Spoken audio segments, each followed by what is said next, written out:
નમસ્કાર દર્શક મિત્રો, હું દક્ષા પ્રજાપતિ એમડીપી ગુજરાતી ન્યૂઝ ચેનલમાં આપનું સ્વાગત છે. તો નિહાળો આજના મહત્વના સમાચાર. રાજ્યના વન અને પર્યાવરણ, વાહન વ્યવહાર અને ક્લાઇમેટ ચેન્જ રાજ્ય મંત્રી શ્રી પ્રવીણભાઈ માળીએ પોતાના વતન ડીસા ખાતે પદાધિકારીઓ, કાર્યકરો અને સ્થાનિકો આગેવાનો સાથે મકર સંક્રાંતિના તહેવારની ધામધૂમથી ઉજવણી કરી હતી.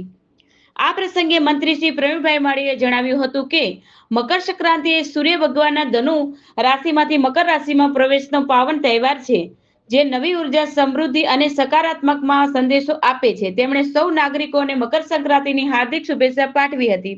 અહેવાલ દિલીપસિંહ સોલંકી. વધુ સમાચાર માટે નિહાળતા રહો એમડીપી ગુજરાતી ન્યૂઝ.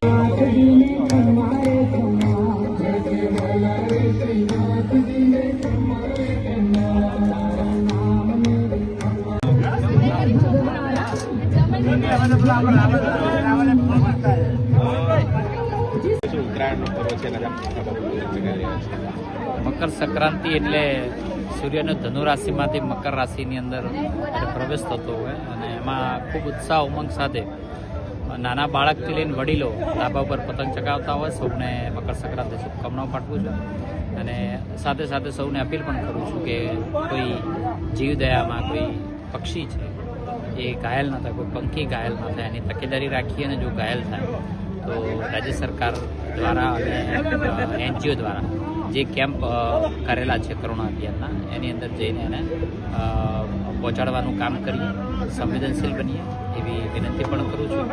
સૌને આ તહેવાર એટલે ઉત્સાહ, ઉમંગ, ઉદ્યોગ, જલેબી, ફાફડા ખાઈને બધા ઉત્સવ ઉમંગથી મનાવતા હોય તો પણ રાજ્યના સૌ નાગરિકોને પણ મકર સંક્રાંતિની શુભકામનાઓ પાઠવું છું.